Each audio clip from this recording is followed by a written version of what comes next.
Promover, proteger, respetar, defender los derechos de niñas, niños y adolescentes. ¿De quién es la obligación? Aunque todas las personas tenemos la responsabilidad de respetar los derechos de todos, de todas, la ley establece claramente que le corresponde al Estado, a través de sus instituciones y sus servidores públicos, esta obligación.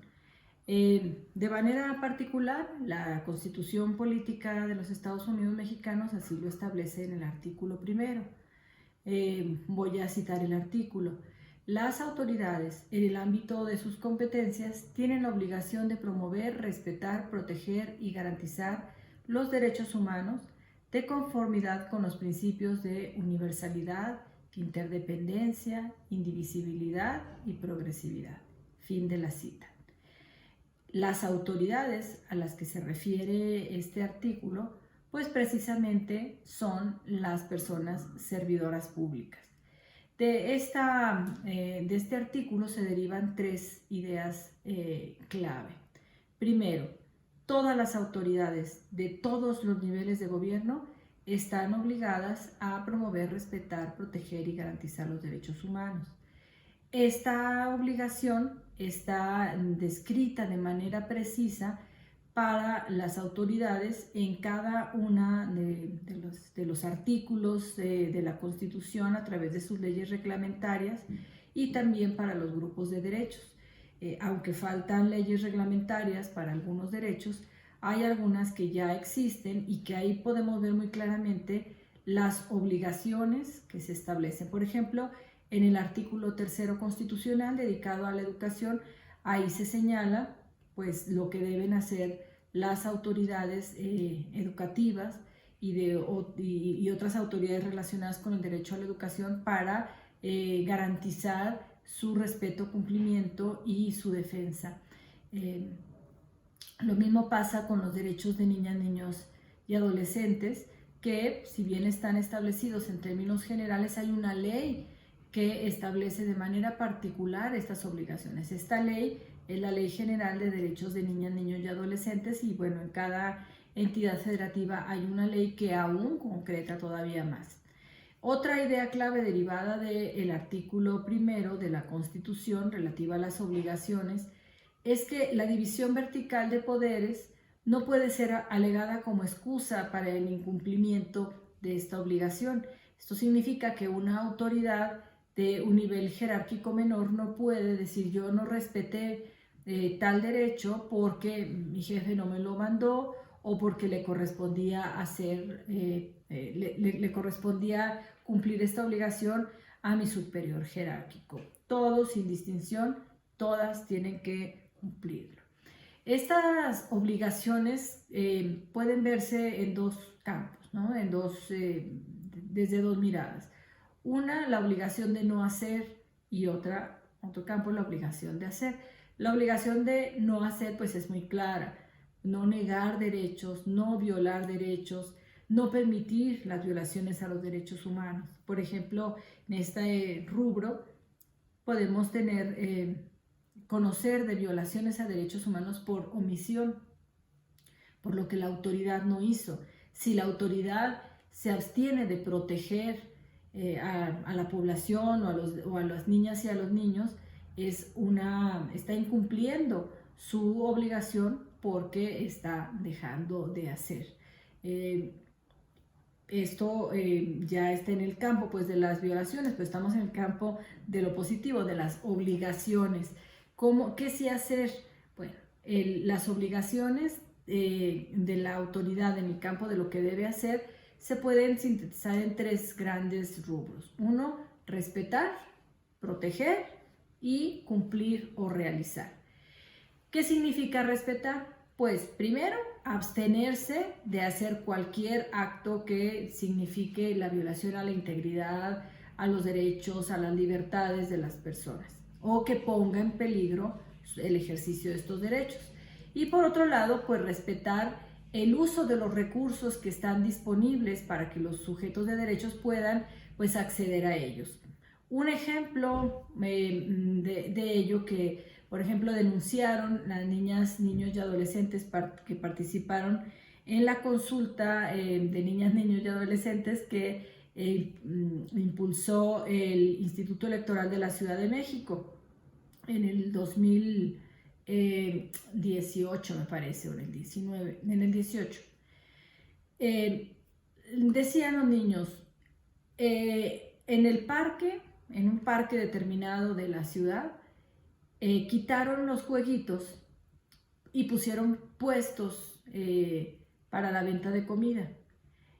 Esto es un claro ejemplo de que no se están respetando el uso de los recursos públicos, que en este caso estaban destinados al ejercicio de un derecho específico de niñas y niños, como es el derecho a jugar, el derecho a la recreación, el derecho a contar con áreas deportivas, y se está superponiendo, digamos, un uso de este espacio público para otros fines, que a lo mejor pueden ser igualmente válidos, ¿verdad?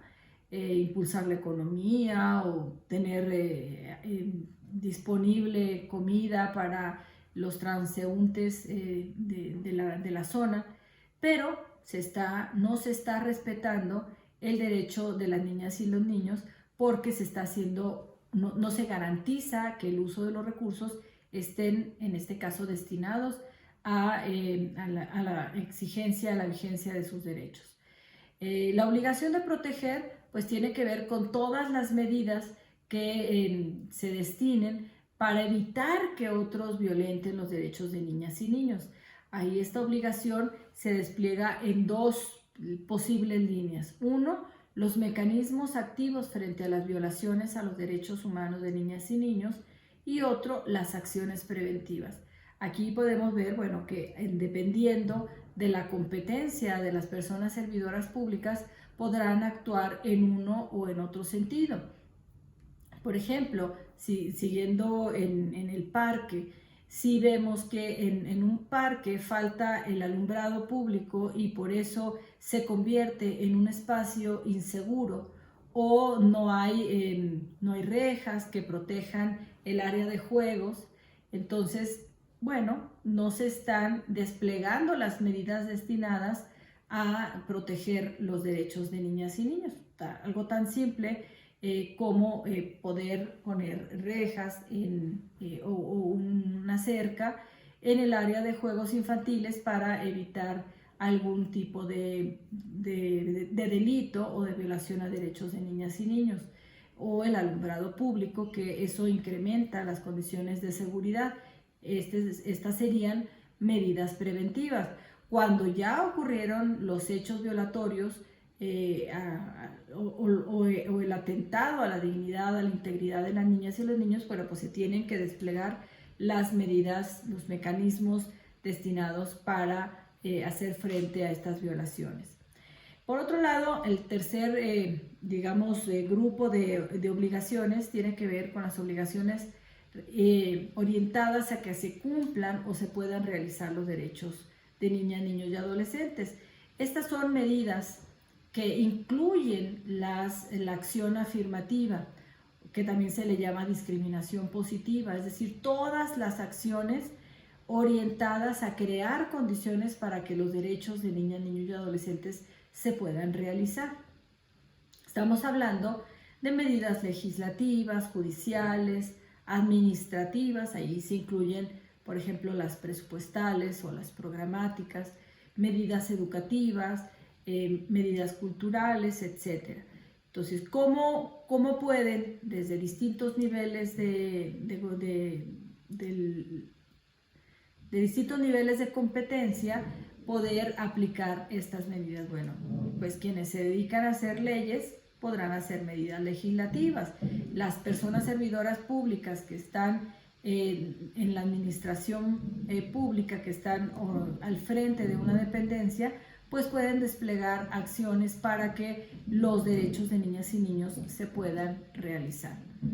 La Ley de Derechos de Niñas, Niños y Adolescentes establece algunas medidas generales. Voy a leer algunas de ellas. Primero, toda autoridad de la Ciudad de México, por el principio del interés superior de la niñez, debe en todo momento resolver en favor de los derechos de niñas, niños y adolescentes respecto de cualquier otro derecho en conflicto. Por ejemplo, si hay una situación en donde se ponga en tensión el derecho de los padres a decidir la educación de sus hijos y por otro lado el derecho de las niñas y los niños a recibir información sobre sus derechos sexuales y reproductivos, y hay una controversia, hay un despliegue ahí de protestas y demás porque un grupo de padres de familia no quieren que haya educación sexual en las escuelas, por ejemplo, ¿no? Entonces, ¿cómo se va a resolver esa controversia? Bueno, se va a resolver considerando el interés superior de la niñez. Si bien los padres tienen ese derecho, es del interés superior de la niñez que tengan acceso a la información sobre sus derechos sexuales y reproductivos. Otra obligación general que plantea la ley es que las autoridades de la ciudad tienen la obligación de impulsar la cultura de respeto, promoción y protección de los derechos de niñas, niños y adolescentes. Esta se puede realizar desde los distintos niveles, escalas del servicio público, porque podemos incluso educar a las personas que acuden a hacer un trámite y que puedan estar violentando los derechos de los niños, hacer campañas al interior de las distintas dependencias para que haya una mayor sensibilidad respecto de la protección de esta población, o incluso en el propio decálogo, en la propia actuación de una determinada dependencia, se puede hacer evidente la importancia que tiene la defensa y el conocimiento de los derechos de niñas, niños y adolescentes. Otra obligación general que señala la ley es que es obligación de toda persona que tenga conocimiento de casos de niñas, niños y adolescentes que sufran o hayan sufrido violación a sus derechos, hacerlo del conocimiento inmediato de las autoridades correspondientes. Por ejemplo, si nos damos cuenta que en la colonia, que por donde vivimos o por donde transitamos, hay un niño que se queda encadenado todos los días mientras su mamá se va a trabajar, pues debemos hacerlo del conocimiento de la autoridad. Por más que la madre diga, lo amarro porque es muy inquieto y no quiero que se salga. Entonces, ahí la autoridad correspondiente debe tomar medidas para proteger al niño o a la niña. Ha pasado también que uno va en el transporte público, en el mercado, caminando en la calle, y somos testigos de cómo un padre, una madre o una persona adulta golpea, maltrata a un niño y una niña. Generalmente, pues no nos metemos, ¿verdad? Porque decimos, es un asunto privado. Esta persona sabrá por qué trata así a su hijo, o sea, tiene derecho a corregirlo. Pero estamos frente a una situación violatoria de derechos. Y es nuestra obligación, así lo establece la Ley de Derechos de Niños, Niñas y Adolescentes de la Ciudad de México, es nuestra obligación poner del conocimiento de la autoridad que ahí hay una violación o una presunta violación a los derechos. Otras medidas que establece esta ley es, bueno, prevenir cualquier conducta que atente contra los derechos de niñas, niños y adolescentes, participar en la elaboración y ejecución de programas dirigidos a solucionar los problemas que les afectan, por ejemplo, cuando falta el agua, cuando no hay luz, cuando vemos que hay una situación de inseguridad extrema o hay un grupo delictivo que está operando en alguna comunidad y que está reclutando a los adolescentes. Bueno, hay que participar de ello, denunciarlo y participar en programas que estén dirigidos a atender esa problemática. Esta participación puede ser desde la función como servidor público, pero también como ciudadana, como ciudadano, como una persona adulta responsable. Por ejemplo, si yo vivo en una unidad habitacional y ahí está ocurriendo esto, bueno, yo tengo la obligación de participar en estas medidas, claro, con los recaudos que correspondan para no poner a todo el mundo en riesgo, pero no podemos ser omisos porque estas son las obligaciones que nos señala la ley. También promover la concertación entre sectores público, privado y social para mejorar la calidad de vida de niñas, niños y adolescentes. Esto implica que también como ciudadana, como ciudadano responsable, yo puedo participar, sumarme a otras iniciativas, o si soy una persona servidora pública, puedo promover que se sumen esfuerzos. Esto es lo importante aquí, concertar y sumar esfuerzos para ir creando este sentido de comunidad, esta articulación de una sociedad que pone al centro a sus niñas y a sus niños. Y bueno, la ley también dice que debemos promover políticas para el fortalecimiento familiar, porque si bien es el Estado a través de sus instituciones y las personas servidoras públicas las que tienen la principal obligación del respeto y defensa de derechos de niñas, niños y adolescentes, también la familia, los padres o madres, quienes tengan la tutela, guarda o custodia de los menores, también tienen esta responsabilidad. Entonces es una medida importante fortalecer a la familia. Vamos a ver algunos ejemplos específicos de lo que señala la ley. No vamos a verlos todos, pero la ley de derechos de niñas, niños y adolescentes de la Ciudad de México plantea el derecho y las obligaciones para las personas servidoras públicas, para las autoridades y también para las familias. Entonces, voy a poner algunos ejemplos. Igualdad sustantiva. ¿Qué significa? Pues que las niñas y las adolescentes, en igualdad de condiciones con los niños y los adolescentes, tienen derecho al acceso al mismo trato y oportunidades para el reconocimiento, goce y disfrute de los derechos humanos y de las libertades fundamentales. Esta es la igualdad sustantiva. ¿Qué podemos hacer? Bueno, o qué debemos hacer más bien. La ley dice que tenemos la obligación de transversalizar la perspectiva de género en todas las actuaciones del gobierno y procurar la utilización de un lenguaje no sexista en los documentos oficiales. Eso está muy fácil y podemos ir avanzando para que siempre esté presente la perspectiva de género. También podemos implementar acciones afirmativas para eliminar obstáculos que impidan la igualdad de acceso y de oportunidades. Por ejemplo, las becas que se dispensan a niñas y niños o adolescentes pueden ser mayor el monto de la beca asignada para las niñas y las adolescentes que para los niños y adolescentes. Esta es una acción afirmativa. ¿Qué significa una acción afirmativa? Bueno, es esto que permite nivelar, digamos, la desigualdad histórica. Si históricamente las niñas han estado, digamos, consideradas como inferiores y con menos posibilidades de acceso a ciertos derechos, por ejemplo, el derecho a la educación, si en una familia no alcanza el dinero para que vayan a la escuela niñas y niños, pues se prefiere que vaya el niño porque la niña se va a casar. Entonces, ¿cómo hacer desde el Estado para que esto se termine y se logre la igualdad sustantiva? Bueno, pues una acción afirmativa puede ser: le doy una beca de un mayor monto a las niñas que a los niños. ¿Para qué? Para impulsar, estimular a las familias a que manden a la escuela a las niñas. Otra, pues, tiene que ver con acciones y medidas para eliminar costumbres, tradiciones, prejuicios, roles, estereotipos sexistas o de cualquier otra índole basadas en la idea de inferioridad o superioridad de cualquiera de los sexos.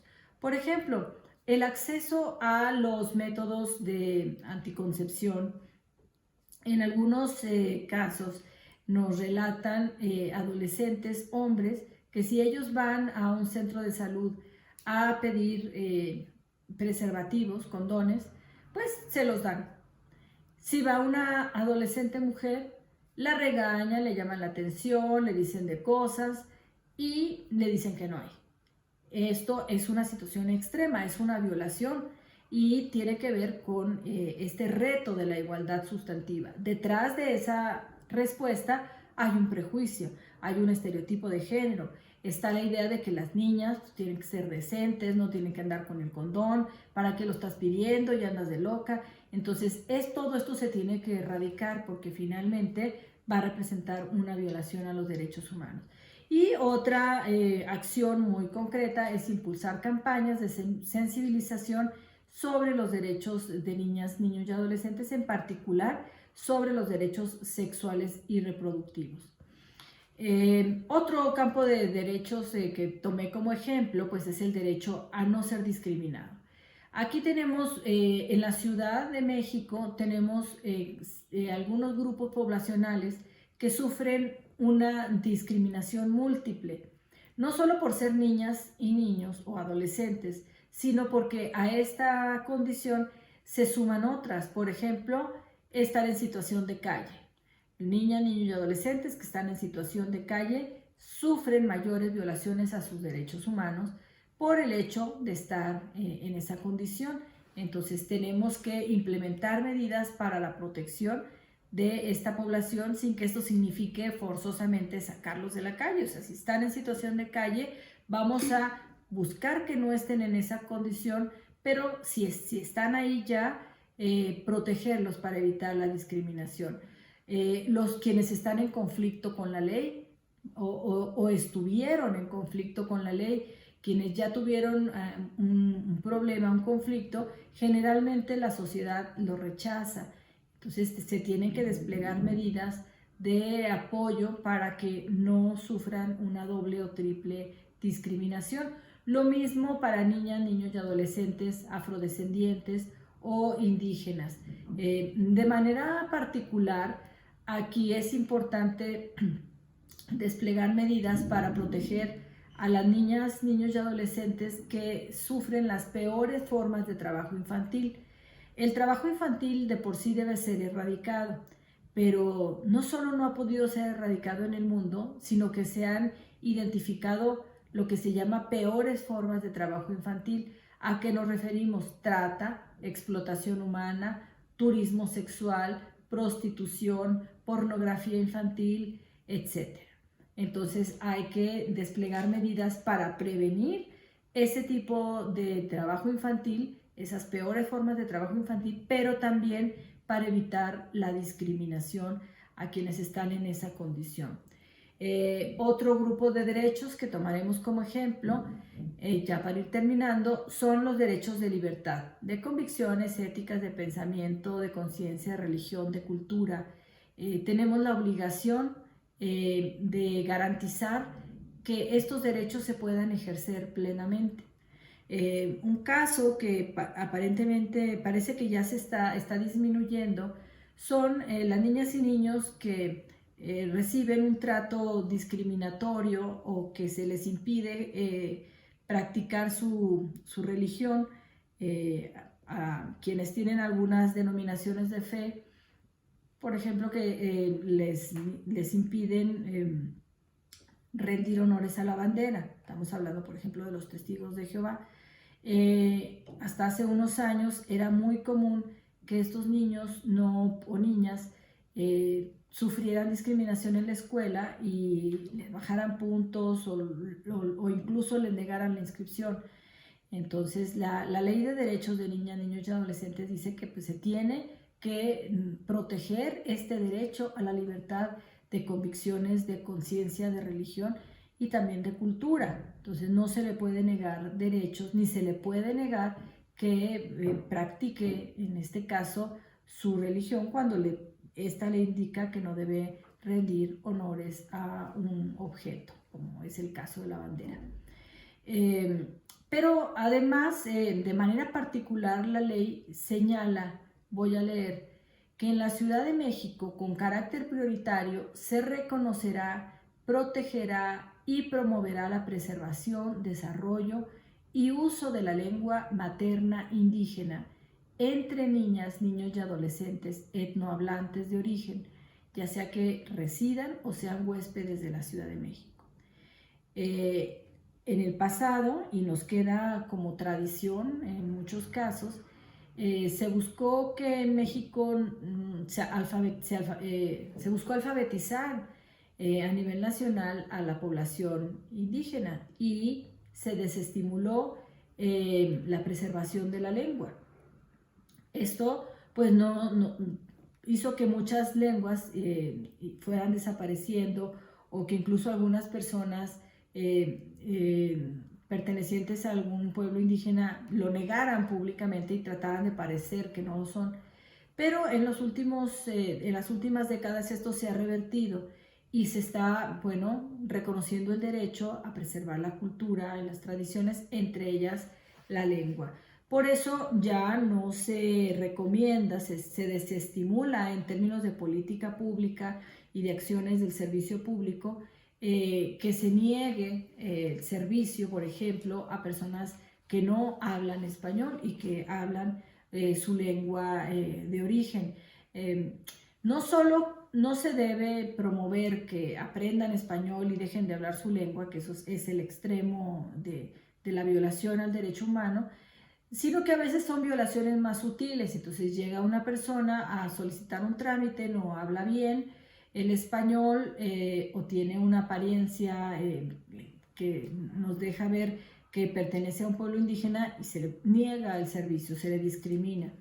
¿Qué dice la ley? En el caso de las niñas, niños y adolescentes, deben de preservar su lengua y sus tradiciones, y además, si es necesario, deben contar con una persona traductora para que puedan tener acceso al conjunto de sus derechos. Hay escuelas en la ciudad que son bilingües por lenguas indígenas, no por el uso del inglés. Bueno, finalmente, para concluir, diremos que hay como 3 posibles grupos de acciones o de medidas que podemos desplegar desde la condición de personas servidoras públicas, y dependerá del ámbito de competencia y de la responsabilidad. Las más estructurales, las más grandes, digamos, las más gruesas, pues son las medidas de política pública de carácter legislativo, administrativas o educativas, ¿no? Estas a lo mejor corresponden a niveles altos en la administración pública, pero eso, como ya veíamos, no nos exime de aplicarlas, de vigilar su cumplimiento e incluso de impulsarlas. Hay otras acciones que como personas servidoras públicas podemos desplegar, y aquí podemos poner como ejemplo todas las relativas a la promoción de los derechos de niñas, niños y adolescentes, la promoción de la igualdad sustantiva, la incorporación de criterios para evaluar las acciones que estamos desplegando, y entre estos criterios puede estar el del interés superior de la niñez, que hemos visto que hay una serie de indicadores que nos dicen si estamos aplicando o no este criterio.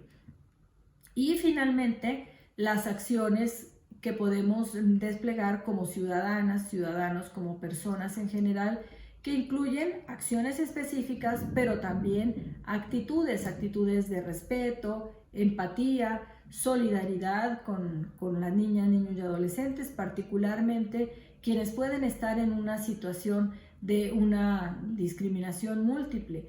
Entonces, esto nos deja muy claro que la obligación de promover, proteger, respetar y garantizar los derechos de niñas, niños y adolescentes corresponde en primera instancia al Estado a través de sus autoridades, sus instituciones, pero la población en general también se tiene que sumar a este proceso, porque como dice un proverbio africano, para educar y proteger a un niño y a una niña hace falta una aldea entera.